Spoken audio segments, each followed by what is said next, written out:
Before we get into the video, could everyone please subscribe to my Endless Diary Tales channel? Thank you so much. I married my sister's vegetative fiancé. Everyone thought I would divorce soon. Marrying into a wealthy family, having money and leisure. A husband no different from dead. Isn't this my ideal life? Divorce is not possible. It's not possible in this lifetime. I kissed Calvin lying on the bed firmly. Calvin, you just sleep well. I will spend money well on your behalf. You rascal. Stay away from me. I looked at Calvin, who was peacefully sleeping, shocked. Where did the voice come from? Celine is my half-sister. Her fiancé Calvin became a vegetable for reasons unknown. With their wedding approaching, Celine refused to go through with it. As soon as I entered, I heard Celine's loud voice. I'm not getting married. Mom, Dad, can you bear to see me marry a vegetable man? The stepmother nudged my dad. Why not let Selena marry him for Celine? My dad hesitated. Isn't that not appropriate? You guys already took away Selena's engagement back then. Then let's return it to her. What's the problem? I sneered. Isn't this a problem? When Celine got engaged to Calvin, he was a wealthy and handsome man that everyone wanted to marry. And now Calvin has become a vegetable. Whoever marries him is doomed to loneliness. The stepmother and Celine are trying to push me into a fire pit. Speaking of which, with my family background, I could never have reached the status of the Booth's prestigious family, let alone form an alliance with them. This was all thanks to my grandmother. My grandmother was a doctor and once saved Calvin's grandfather's life. In gratitude, the Booths actively sought an alliance with us. However, my grandmother gave birth to my father, and the Booth's grandmother had 2 sons as well, so the alliance never happened. Grandmother thought the matter of an alliance was done with, but the Booth's grandmother still held on to this idea and a few years ago sent someone to find us, hoping to arrange a marriage between our grandchildren. My grandmother loved me the most, so she wanted me to get engaged to Calvin. But on the day I was supposed to get engaged to Calvin, I was locked in the room by my stepmother. When I came out, Celine had already completed the engagement ceremony with Calvin on my behalf. I still remember Celine's triumphant look after the engagement. She flaunted the large engagement ring on her hand to me. Selena, from now on I am a wealthy wife. Your good grades might overshadow me, but what does it matter? You won't even be worthy of helping me with my shoes in the future. Because of this incident, my grandmother got so angry that she returned to the countryside. But Celine didn't have a good time for long. She discovered that her fiancé, Calvin, was only focused on his career. Calvin got engaged to her just to fulfill his grandmother's wish. Every time she tried to take Calvin out for leisure, he'd say he was too busy with work and advised her at her age to focus more on studies rather than indulging in leisure activities, as he heard her grades weren't too good. This infuriated Celine. She thought she would cultivate feelings with Calvin slowly after marrying into the Booths. Sooner or later, she believed she could make Calvin worship the ground she walked on. But instead, she received the news of Calvin turning into a vegetable. That's why she said no more and started to demand to break off the engagement with Calvin. I listened attentively, curious if my dad would agree to the stepmother's proposal for me to marry in Celine's place. My dad, with some conscience, suggested, "How about calling off the marriage?" The stepmother immediately objected. "Are you crazy? Calling it off? Without the protection of the Booths, your company would have gone bankrupt long ago. Would it have thrived like it is now?" "Exactly, Dad. If you back out now, aren't you afraid of the Booths seeking revenge?" My dad's expression hardened. "I listened to you both, then let Selena marry him." "That's right. Celine deserves better." I tugged at the corner of my mouth, retracting my earlier statement. My dad had a bit of a conscience, but not too much. For the sake of profit, he could send his biological daughter into the fire pit. Perhaps in his eyes, Celine was his real daughter, and I was just a pawn to be discarded at any time. I cleared my throat gently, and they noticed me. They exclaimed, "Selena, when did you come back?" "Probably when you were secretly plotting to marry me to Calvin." They looked embarrassed. The stepmother tried to play the family card, saying, "Selena, considering how I usually treat you." I was quite curious how she dared to say those words, so I quizzed, "How do you treat me?" The stepmother thought for a while but couldn't find any good treatment towards me. She closed her mouth silently. Celine spoke up. Selena, what will it take for you to marry Calvin? Then I sat down on the sofa. Give me 30 million. At the mention of money, the stepmother reacted as if she had been asked for her life. 30 million? Are you crazy?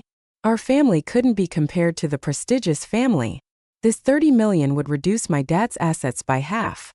Moreover, in the stepmother's eyes, the family's possessions belonged to her and Celine. If I took even a penny, my stepmother would feel as if she had lost her life. If you're unwilling, then forget about it. Celine would never disappoint me. If I have to marry that vegetable man, I'd rather die. She closed her eyes and ran towards the door pillar. My dad and stepmother quickly stopped her and said to me, "Fine, we'll do as you say." I continued, "You also have to give me the dowry from the booths." The stepmother's face had turned blue. Before now, it went black. As I suspected, the dowry from the booths seemed to have more value than the 30 million. The stepmother gritted her teeth. "Selena, don't push your luck." The angrier she got, the happier I became. I recall the people from the booth saying that the dowry was meant for Calvin's future wife. "Do you still want Celine to marry him?" Upon hearing that, Celine said, "Mom, give it to Selena. If you don't give it to me, I'll die." She closed her eyes and ran towards the door pillar. At her eyes and ran towards the pillar once again. The stepmother, teeth clenched, said, "Fine, I'll give it to Selena." That night, I went from being a poor, penniless person with only $1,000 left in my pocket to becoming a small rich woman. My stepmother couldn't stand the sight of me being happy with money. She coldly sneered, "Selena, don't get too proud. Watch out. If Calvin never wakes up, you'll be a lifelong widow." I smiled and said, "I'll accept your blessing." She didn't know that I was secretly longing to marry into a wealthy family, living a life of luxury with a husband who was no different from being dead. Perhaps this mindset came from my father. My father had proven through his actions one thing. Having a husband was sometimes worse than not having one at all. My mother was literally driven to death by my father. My father was a complete scoundrel. While my mother was pregnant with me, he brought a pregnant stepmother into our home. During my mother's pregnancy, my father subjected her to emotional abuse and even showed affection towards the stepmother in front of my mother, trying to make her willingly divorce him and leave me behind. My mother was deeply in love with my father, believing that he was just momentarily blinded by the stepmother and would eventually come back to her. No matter how cruel my father was towards her, my mother refused to divorce him. In the end, my grandmother couldn't bear it anymore and took my mother to the countryside to give birth. Soon after I was born, my mother realized that my father was a coward, that she had been wrong about him, and eventually succumbed to depression. From this, it's clear that having a husband can sometimes be worse than not having one. By marrying Calvin, I could lead a life of luxury where the presence or absence of a husband would make little difference in my life. There was no pain in sight. I was so happy I could burst. A few days before marrying Calvin, his grandmother specifically came to see me. "You're going to marry Calvin for your sister." His grandmother scrutinized me, her tone filled with dissatisfaction towards my family. She knew that I was often neglected at home like an unwanted child. Originally, the Booths didn't mind that my family didn't meet their conditions, passing on other potential suitors to arrange the engagement with Celine. Now, with Calvin in a vegetative state, how could my family turn around and complain that they were marrying off their unwanted child to him? I responded calmly, "Actually, I've had a crush on Calvin for a long time. I've always wanted to marry him." His grandmother looked skeptical. "Isn't it your family forcing you to marry?" "Don't worry, I'm a progressive elder. I won't force you to marry Calvin." "No, I must marry Calvin," I said, clutching my heart, and began my performance. I felt that if I didn't marry Calvin, my good morals, character, and even my soul would be destroyed. I, a blossoming young lady, would wither away like a flower. "Grandmother, can you bear to see that?" Driven by the desire for a better life, I put on an astonishing performance, shedding a few tears. His grandmother seemed taken aback and reluctantly agreed. She even handed me a bank card saying, "I heard that your family life wasn't easy. Here's 10 million, spend it as you please. Ask Grandma for more if needed." I was surprised. I hadn't even married into their family yet. And his grandmother was already offering me so much money without hesitation. I could already imagine the happy life I would lead once I entered the Booth's family. Trying not to seem insulted by the money, I returned the card saying, "Grandmother, I can't accept this. I love Calvin for who he is, not for his money." "You stubborn child, just take it." Refusing yet eventually accepting the black card after some back and forth. After my performance, his grandmother was even more pleased with me, concluding that I was a good child but too honest for my own good. She added, "I'm not an old-fashioned grandma. If Calvin never wakes up, you can go find a few men outside who can make you happy." I widened my eyes in disbelief. Was she really saying this? I thought this was another test from his grandmother, and was preparing for another act. Just then, a handsome tall man walked over and affectionately nudged his grandmother. "Darling, the movie is about to start." His grandmother smiled and bid me goodbye, going off to enjoy a sweet moment with the man. Watching his grandmother, I could envision my own beautiful future. As she left, I couldn't help but burst into laughter from happiness. A few days later, I married Calvin. I wore an 18-karat pink diamond ring that shimmered dazzlingly in the sunlight. My stepmother was green with envy, warning me not to get too cocky, that Celine wouldn't be any worse off in her marriage. Celine added, "That's right, I'll only have more than you from now on, never less." I chuckled. "That's well said. Just make sure to wipe your mouth before speaking." Celine shot me a fierce look, turned around disappointed and wiped her mouth. The Booths were a wealthy family, and even with the absence of the groom, Calvin, the wedding was grand. I entertained guests all night, my face aching from smiling. His grandmother said, "Selena, you've worked hard today." "It's no trouble," I replied. Seeing my unwavering dedication, she became even more convinced of my love for Calvin. In the end, it seemed that only I, marrying a vegetative man, could still be so happy. "Good child, you've endured a lot." Without a word, she gave me another card, urging me to buy whatever I wanted and not to deny myself. I felt like saying, "Grandma, if I don't stay with Calvin, maybe I should marry you instead." There was a little incident at the wedding. From the second-floor room, I saw Celine meeting a man, Philip, in the backyard. I had just seen this man, Philip, who was Calvin's cousin. If I recalled correctly, Philip and his father worked in Calvin's company and held prominent positions. It seemed like Celine was firm in canceling the engagement with Calvin. Not considering the possibility of him waking up, I felt a bit more sympathy towards my fiancé, whom I had never met before. I pitied him for being in a vegetative state and so thoroughly rejected. After the wedding, I finally met the great misunderstood Calvin. Most of my impressions of him came from financial magazines and interviews he had done. He seemed like a proud and aloof figure. He had a subtle smile that seemed to be for everyone, but one could see a distant look in his deep dark eyes. He was hard to approach and hard to deceive. At this moment, he was lying on the bed with his eyes closed, his sleeping face calm. He had shed his past sharpness, with a handsome sleeping face resembling that of a sleeping beauty. I found myself growing fond of Calvin the more I looked at him. I kissed him firmly and said, "Calvin, just sleep well. I will take care of spending money for you. You rascal! Stay away from me." As I gazed at the peacefully sleeping Calvin, I was shocked. Where did that voice come from? I looked around but couldn't see anyone. I looked at Calvin.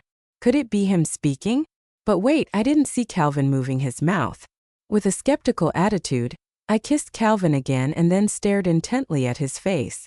Calvin slept soundly as before, without any movement. Yet the voice sounded again. "So you like me this much?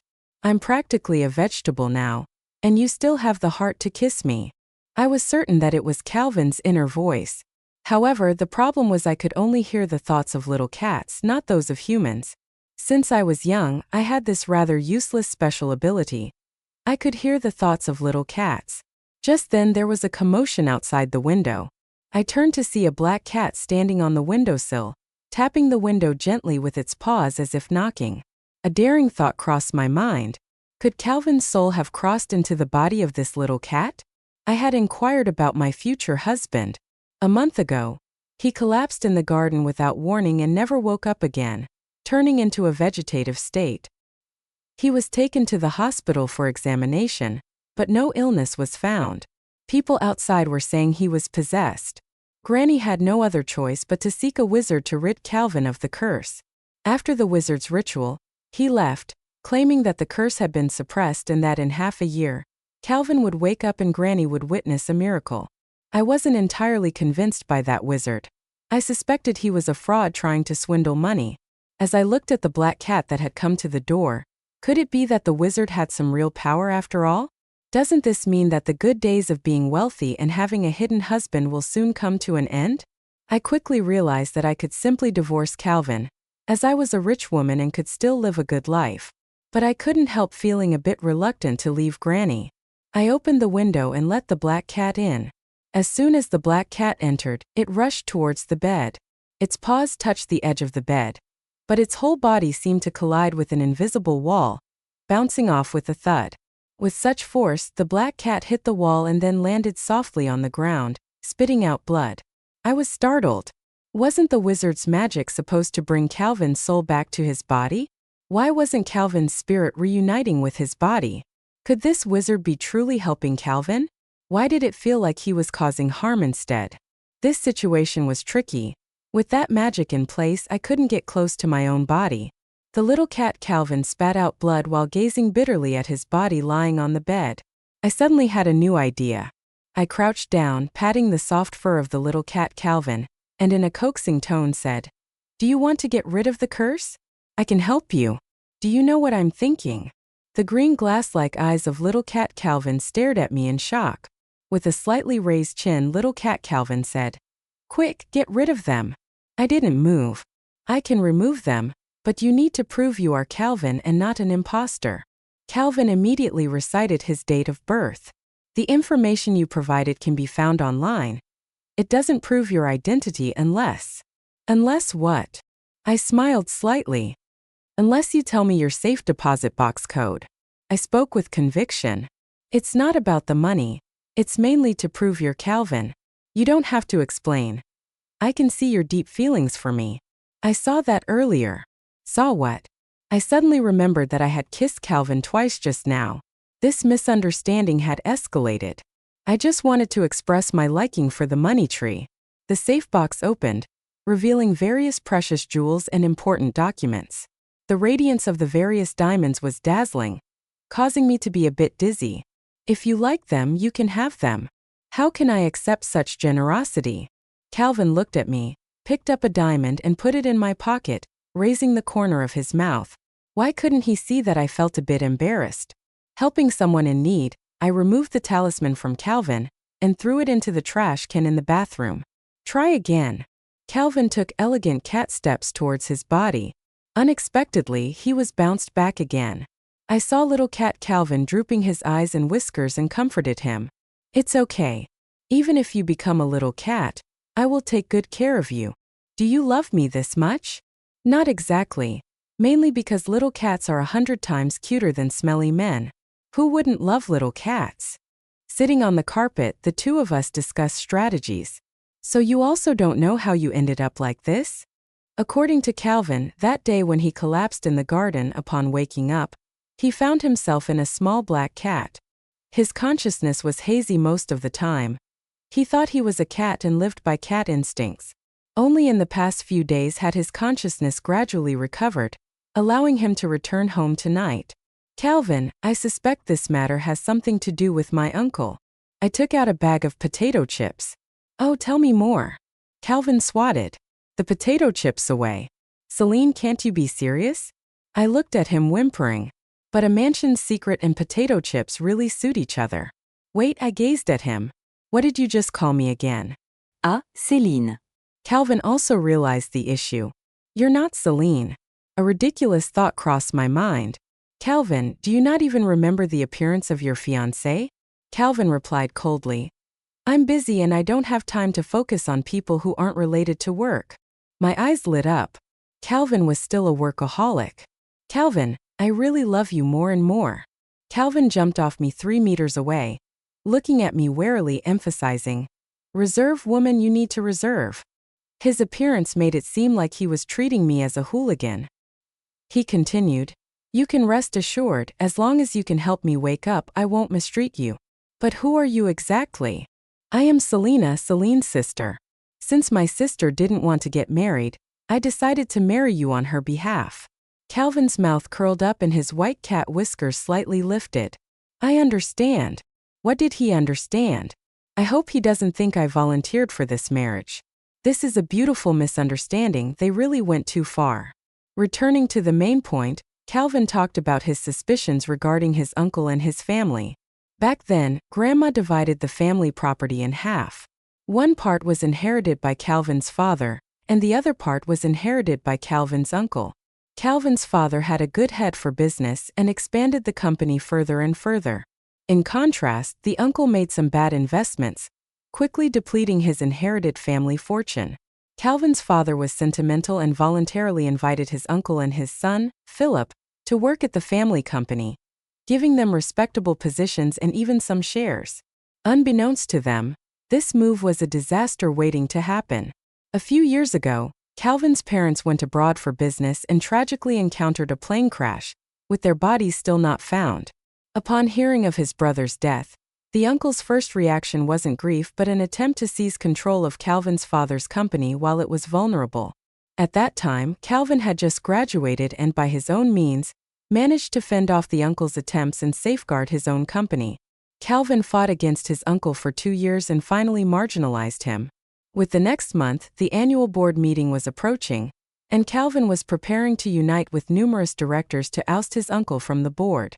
However, just as he was about to deal with his uncle, trouble struck, almost as if fate was favoring the uncle. It wouldn't be difficult to unravel this matter. First, investigate the background of the shaman Grandma hired, as that shaman clearly had some issues. I nodded, suddenly recalling a statement my stepmother made at my wedding. She said, "Selena, don't get too complacent. Our Celine won't have a worse marriage than you."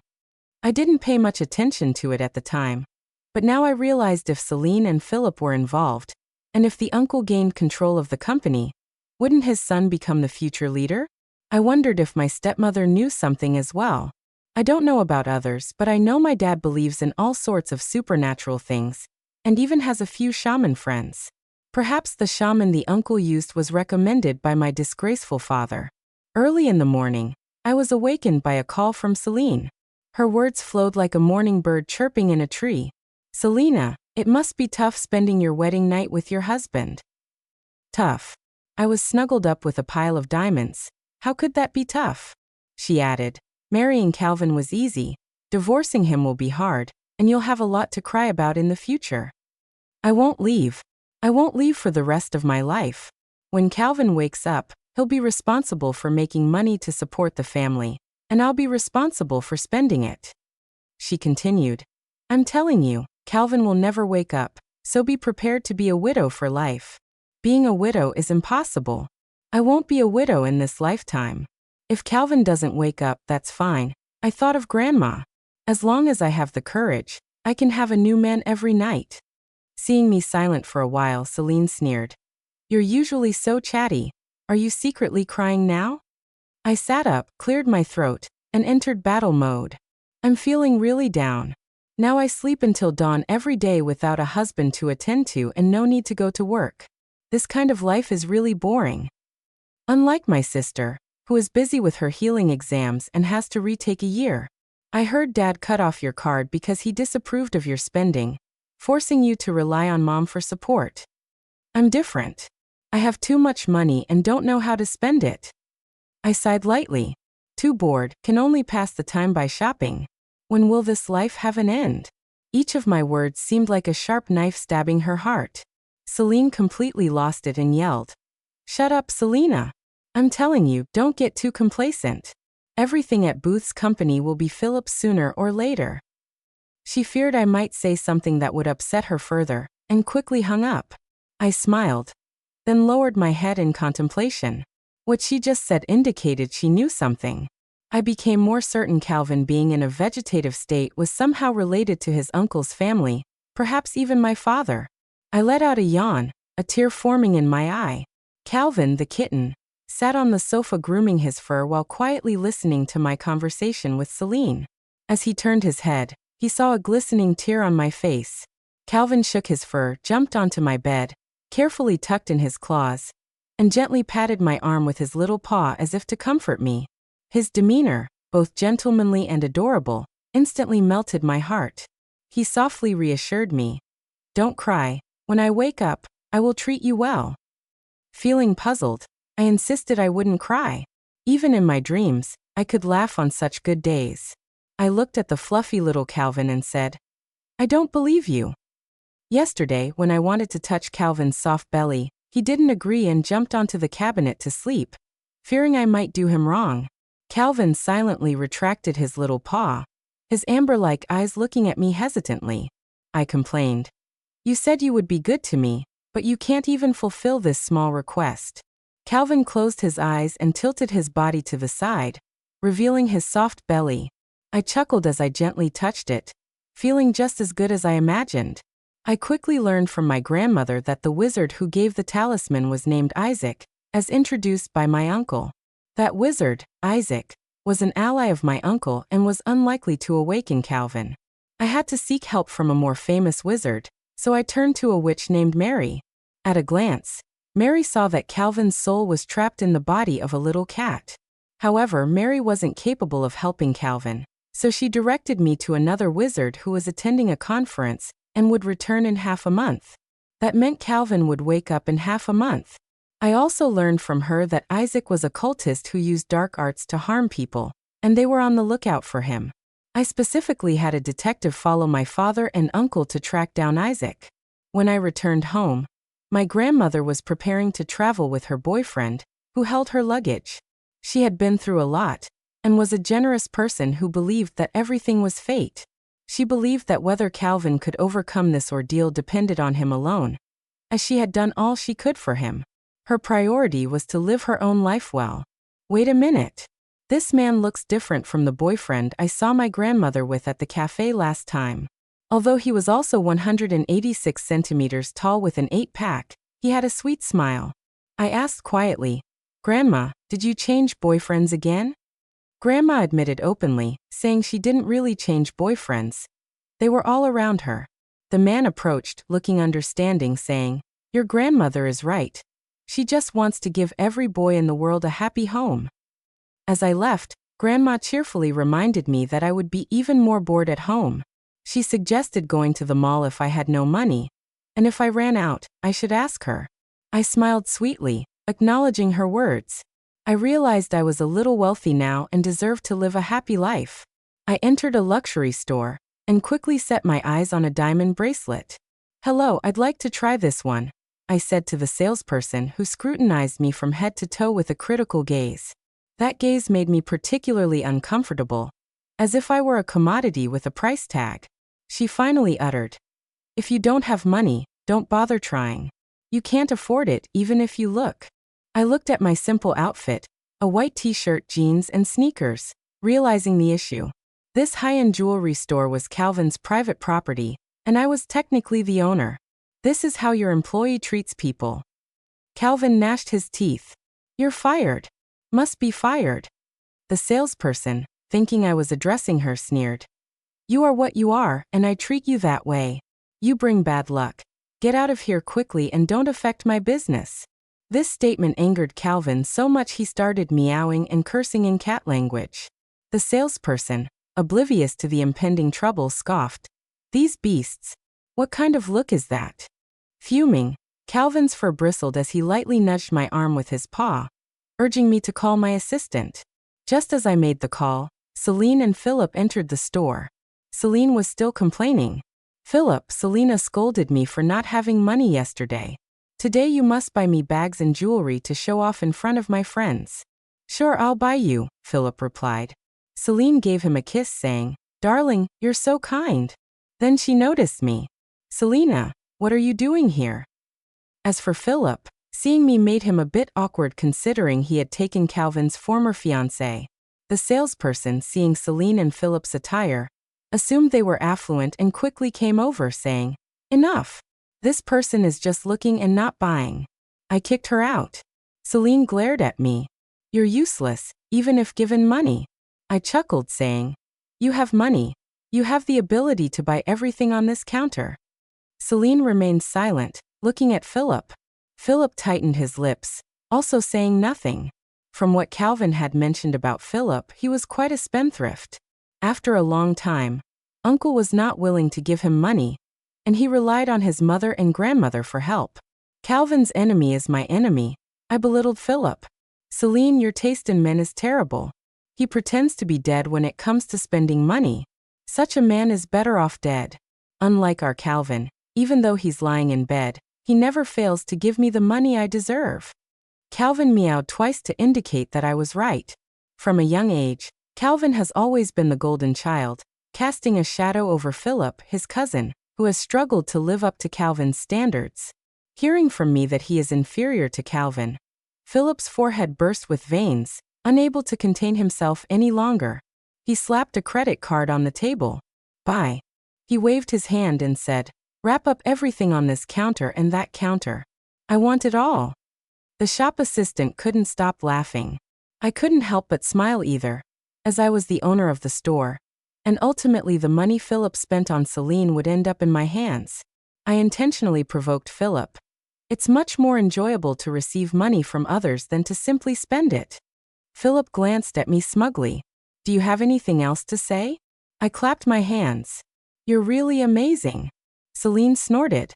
You're just putting on a show. I know you're uncomfortable. Just then, the assistant who worked nearby arrived just in time.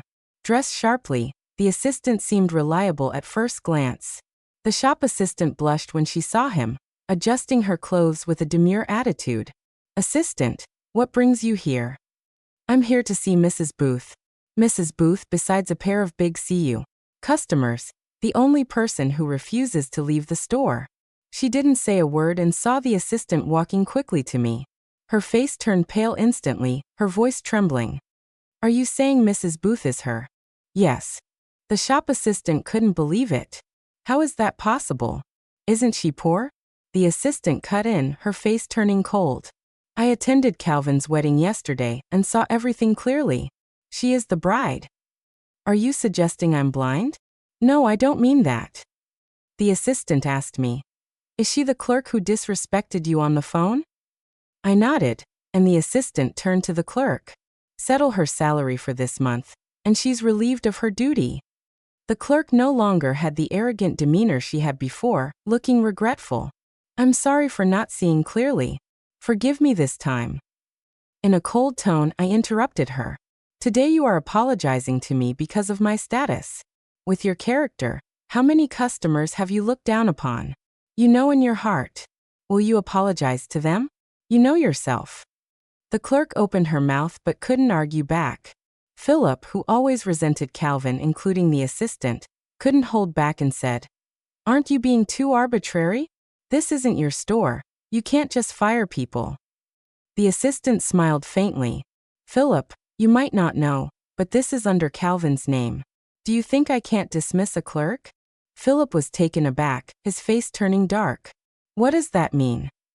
I smiled and took over the conversation. Yes, you've spent a whopping $20 million at Calvin's store. Thank you for supporting Calvin's business, and you're welcome to visit again next time. Philip couldn't hold back and muttered a curse. He had just used his mother's supplementary card, and he didn't know how she would blame him later. Celine, unwilling to give me the money, softly suggested, How about we return these jewels? Philip erupted, Shut up. Do you want to embarrass me even more? Celine, pampered by her family, had never suffered any grievances, and her eyes welled up instantly. Philip was inconsiderate and shouted, Always crying. You bring bad luck wherever you go. As he left, Celine followed with red eyes. Before leaving, she left a parting remark. Selena, don't get too cocky. In the future, all of Calvin's family assets will belong to Philip. Just wait to be kicked out. Narrowing my eyes, even the little cat in my arms didn't agree with that last statement. The assistant politely asked, Is there anything else I can assist you with? Let's continue our discussion at the cafe. Calvin has been away from the company for a month, and he wants to know what has become of the company under Uncle's management. The assistant petted the little cat, only to be swept away by Calvin. Selena, this little cat looks a bit like Calvin, doesn't it? I was surprised that he could tell. The assistant continued. squinting its eyes looking down on the world just like Calvin. I smirked. Is there a possibility that this is actually Calvin? The assistant's smile froze on his face. You are really good at joking. I arched my eyebrows slightly. Do I look like I'm joking? Seriously? The little cat, Calvin, meowed. Of course it's true. We arrived at the cafe. The assistant, still skeptical, asked me a few questions that only Calvin would know, and I answered them all. He quickly believed his boss had really turned into a little cat. He sighed. It's really amazing. Luckily, you can hear the boss's thoughts. Let's talk about company matters. Speaking of this, the assistant frowned. Since Calvin had an accident, the company had almost turned into his uncle's autocracy. He gave a lot of benefits to some of the wavering directors, and they all sided with him.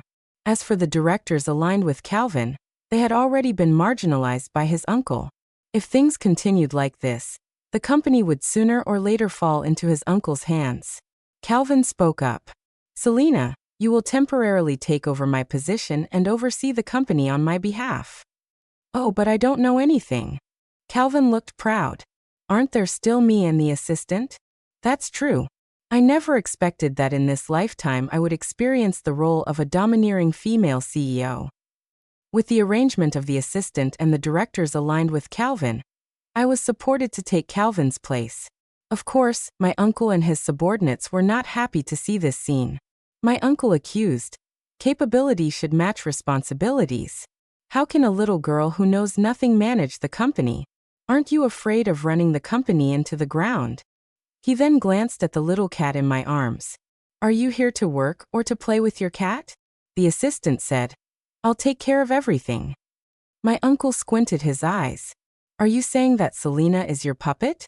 My company does not allow interference from outsiders like you. I interrupted their conversation. Oh, stop arguing. Isn't it easy for me to handle company affairs on my own later? My uncle laughed and quickly interrupted the assistant. Stop talking. I agree. Let's settle it this way. He thought it was perfect. Without the assistant watching over me, he could easily manipulate a little girl like me. But the little cat in my arms refused. My uncle probably thought I, a young girl, knew nothing. Within an hour of taking office, he sent his subordinates to bother me. The first manager to enter casually threw the documents on the table, with an arrogant attitude. Selena, this project. I've had a dream of being a CEO since I was a child. And I quickly slipped into character. I furrowed my eyebrows. You've reached this level. How can you not understand any manners? Is this how your uncle taught you? The manager was reluctant. Look at this project. It has been delayed for a long time. Sign it quickly so our project can continue. I opened the folder, and Calvin glanced over it quickly, telling me that this project was a sure loss. He had vetoed it last month, and my uncle was setting me up. I had a clear idea and threw the folder at the manager's head. How dare you bring a money-losing project to me? If you bring such a project to me again to sign, you won't have a job. Get out of the company now. The manager was stunned. What does a little girl like you know? Should we ask my uncle if this project will make money? If my uncle agrees and the project loses money in the future, he will be accountable. The manager, of course, did not dare and left disappointed. The second manager who came and asked me to approve a sum of money for an event. Calvin told me that this event didn't require so much money. At most 1/3 of the budget. Do we need this much money for the event? Our company doesn't need bloodsuckers like you. Go to the administrative department and get your resignation paperwork done today. This manager had a smile on his face, still expecting me to give him money. But as soon as he heard my words, his smile froze. No, listen to me. I valued my time and had no interest in hearing his explanations. Due to the influence of novels and TV dramas, my approach was so strong that I completely disregarded the consequences of firing people. My uncle sent a few more people, but none of them got any advantage from me, and even several were dismissed, so he didn't dare to bother me again. I quickly held a meeting and reorganized the company's affairs. My uncle refuted each point of my meeting content, but I countered each argument with reason. In fact, it was all Calvin's doing. My uncle was not Calvin's opponent before, and now he certainly wouldn't be Calvin's opponent. Finally, my uncle, with a black face, left the meeting angrily. The directors aligned with Calvin now greeted me with tearful eyes, saying how lucky Calvin was to marry such a business genius as me, and they no longer feared the company falling into my uncle's hands. The little cat sat on the sofa, hiding its talents and biding its time. Calvin told me that given my uncle's personality, he wouldn't just let it go like this. He would definitely use other means to deal with me, so I should stay vigilant. Sure enough, the next day my uncle found a new way to deal with me. Early in the morning, as soon as I arrived at the office, I saw 3 handsome men over 6 feet tall standing at the door to greet me. "Who are you?" The leader of the men smiled and replied, "We are secretaries arranged by the administrative department for you." I understood immediately. Meanwhile, the little cat, Calvin, with narrowed cat eyes, exuded hostility and meowed at them.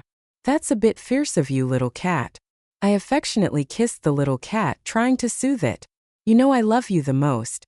The little cat snorted and turned away arrogantly. After a while, the little cat said, "I'm not jealous. I just don't like people ruining the office atmosphere." I smiled and said, "I understand everything." Those 3 male secretaries didn't stay quiet for long.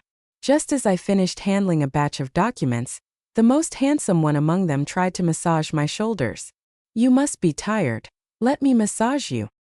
His face was gentle enough to drown people in affection, but as soon as his hand touched my shoulder, the little cat, Calvin, scratched his hand with a swipe, leaving 5 blood marks on his back. I calmly closed the file. This little cat of mine doesn't like other men getting too close to me. The secretary endured the pain and apologized with a smile. "I'm sorry, I was too presumptuous."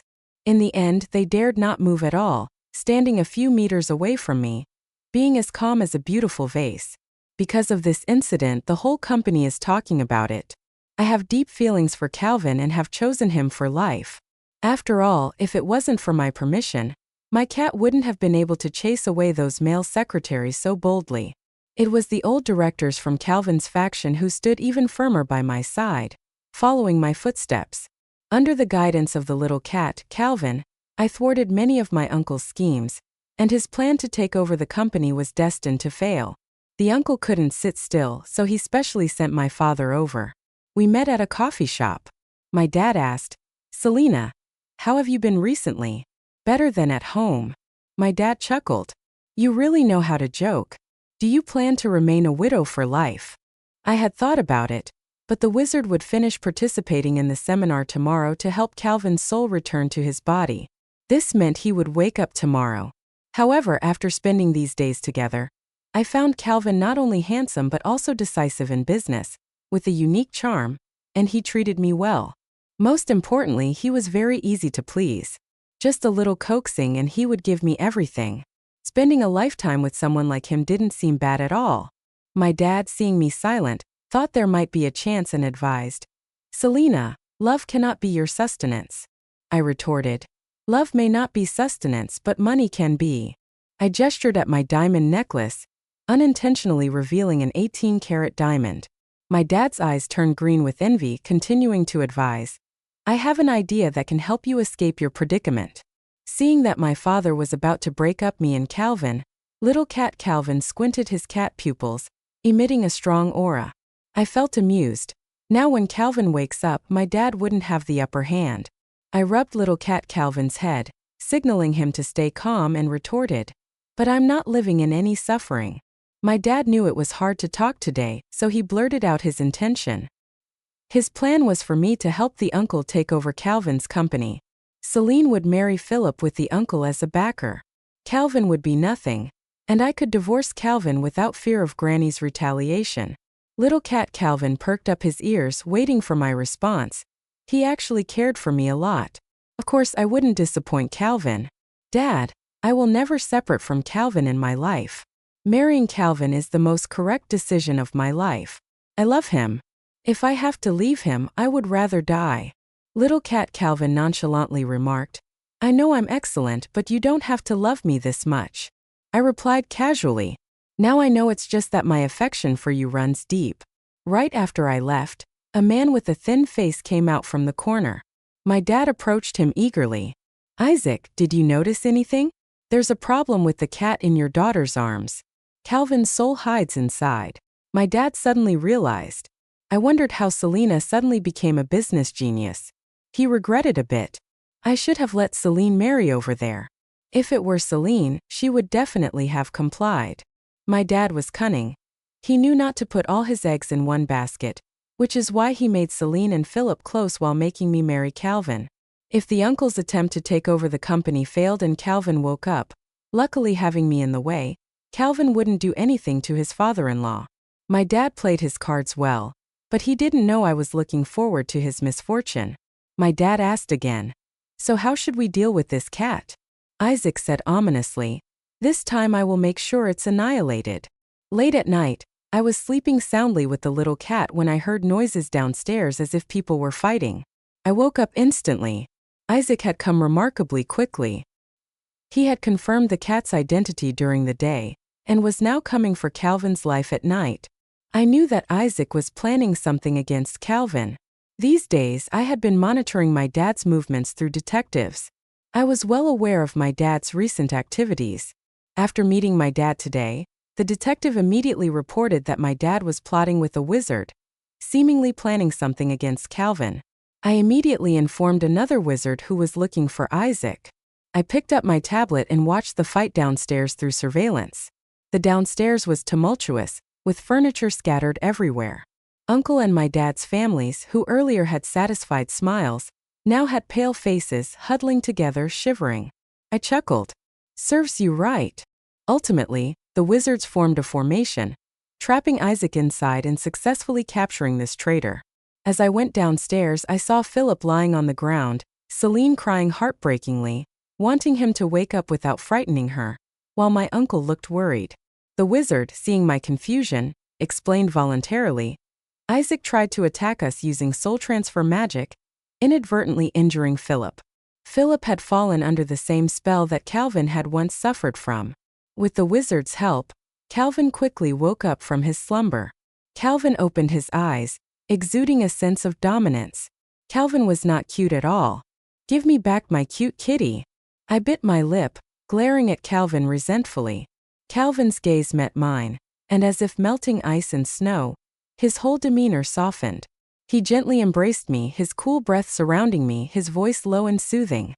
"Selena, I've wanted to hold you like this for a long time. You've been through a lot these days."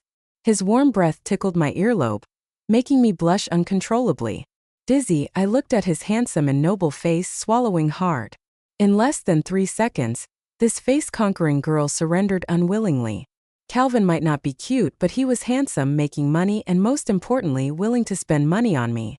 I sneakily reached out and touched Calvin's abdominal muscles, adding another point to his score. He had a good physique. Calvin chuckled and glanced at me, asking, "Do you like touching?" I boldly reached out again and nodded vigorously. "I do like touching." Calvin teased me, "It's a long night. I'll let you touch to your heart's content tonight." My face blushed uncontrollably. Calvin and I went downstairs and saw my uncle, my father, and stepmother searching the garden for the possessed Philip in the bodies of cats and dogs. The wizard had promised my uncle that if they found Philip's soul, he would perform a spell to bring Philip back to life. Philip wasn't found. My uncle was bitten by mosquitoes, and the tension was unbearable. Frustrated and overwhelmed, my uncle swatted at a mosquito buzzing by his ear, instantly killing it and sending its body flying several meters away.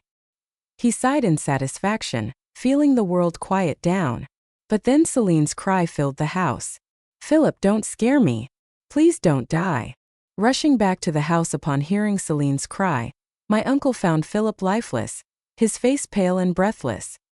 His eyes turned red as he confronted the wizard, questioning why Philip had suddenly died despite finding his soul. The animal possessed by Philip had died, causing his soul to dissipate, ultimately resulting in his death. My uncle went mad and asked my father if he had killed any animal. My father denied it, blaming the mosquitoes instead. Realizing the truth, my uncle turned pale and silent. My father cautiously asked, "Did you just kill a mosquito?" My uncle remained silent and then spat out blood, fainting. Celine, crying and sobbing, remarked surprisingly, "I didn't know you were so sentimental." Celine glared at me. "You don't understand. I was already a widow once. Philip died.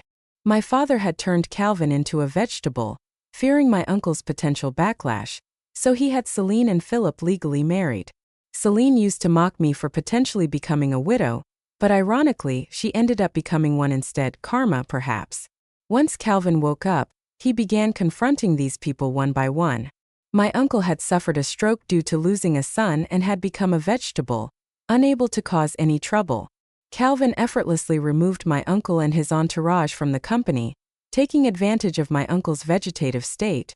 Otherwise, Calvin would have had to face legal consequences. It turned out my uncle's wife had long been discontented with his extramarital affairs and blamed him for the death of her child. After my uncle's stroke, she took off with his assets to live a carefree, single, wealthy life abroad, leaving him alone to suffer the consequences. My father assumed Calvin wouldn't harm him. Little did he know, Calvin held grudges. So Calvin turned my father into a vegetable with the help of the wizard. Out of respect for me, Calvin made sure to seek my opinion before proceeding. I empathized. Don't worry about me. Do what you think is right. And what Calvin wanted to do was exactly what I wanted. My father had caused my mother's death and had mistreated me at home. When I was young, my stepmother genuinely wanted me dead, seeing my existence as a reminder of her unsavory past. She believed that my death would erase the memory of her involvement in my mother's demise. If not for my grandmother's protection, I might have been tortured to death by my stepmother. But my grandmother had passed away 2 years ago, leaving me with no more worries. Calvin made my father's life miserable, bankrupted his company, and left him drowning in debt, leading to a life of hiding and evading creditors. My father and his family valued money above all, so without it, they felt worse than death itself. Sometimes debt collectors would catch my father, subjecting him to beatings. At times, my father wished he was in prison. At least there he'd have regular meals and a peaceful sleep, free from the anxiety of his current life. But Calvin made sure my father never found peace. I felt particularly satisfied knowing my father, who had forced my mother to her death, now experienced her suffering. During his reckoning, my father and stepmother brought Celine to plead on their behalf. After just 10 days apart, my father had aged 10 years, with white hair and a stooped posture, lacking his former vigor. My stepmother and Celine hadn't fared well either, looking haggard and dressed plainly, having sold their valuables to repay debts. Seeing me radiant and prosperous, they remembered their own misery, envy twisting their faces. "Selena, we're sorry for what we did. Please forgive us this time," they implored. I glanced at them unmoved and retorted, "If saying sorry worked, why have the police? Am I just your daughter? Can you bear to see me suffer like this?" I smiled faintly, knowing you're not doing well puts my mind at ease. My father clenched his fists, looking sternly at me before glancing at the bodyguards behind me, too scared to speak out. "Selena, we should go take our wedding photos." Calvin descended the stairs. His tall figure exuded a noble and aloof aura, distant yet with a gentle gaze fixed on me. Witnessing this, Celine's face twisted in dismay, her eyes bloodshot with envy. It was supposed to be her marrying Calvin, but in the end it was me. I walked over with a smile. "Let's go." Calvin felt guilty for leaving me alone to attend the wedding while he was unconscious, so he decided to hold a grand wedding for us. I was hardly involved in the wedding planning. He took care of everything. Seeing Calvin, my father rushed up to him, emotionally appealing. "Calvin, please forgive me. I may be your father-in-law, but can you bear to see me suffer at this old age?" Celine joined, tucking a strand of hair, feigning fragility. "Calvin," my father was confused for a moment. "Please forgive him this time." Looking at Calvin with teary eyes, Celine attempted to evoke sympathy. I smirked, seeing Celine trying to seduce Calvin right in front of me. Calvin furrowed his brows and coolly instructed, "Bodyguards, please escort them out and ensure no irrelevant people enter in the future." In a heartbeat, my father and his group were ushered out. I was very pleased with Calvin's actions and tiptoed to leave a quick kiss on his cheek. Calvin's earlobes turned red in an instant, and he pursed his lips. "Modest, how many times have I told you? I know the sunshine outside is bright, and my mood is extremely bright as well." My grandmother became increasingly kind to me after learning that I had saved Calvin. The two of us became like sisters, enjoying eating and drinking together. You can't imagine how happy we were. One day, we were strolling in a luxury goods store and witnessed a commotion. A pregnant girl was being publicly beaten by a wealthy lady, and upon closer inspection, I realized that the girl was Celine. She had followed in her mother's footsteps and got involved with a married man. However, it was clear that the man was just playing with her as he hid behind the wealthy woman without daring to speak up. In the end, the stepmother rushed over, shielded Celine, and scolded the man for lacking responsibility and not daring to divorce the wealthy woman to marry her precious daughter. Upon hearing this, the wealthy woman ordered her men to also beat the stepmother, who cried out in pain. The directors of Calvin's company were impressed by my genius business skills that day. They believed that a business genius like me shouldn't just be a homemaker. They constantly recommended me to Calvin to work in the company. Calvin did not agree, and the directors looked at him with resentment. 6 months later, Calvin and I had a grand wedding. The small cat that had possessed Calvin was adopted by both of us, and on the wedding day, it wore a handsome little suit and also attended our wedding. The grandeur of that wedding was talked about for years to come. After the wedding, Calvin and I went on a honeymoon to a private island. It turned out that I didn't need any other man. Calvin was more than enough for me.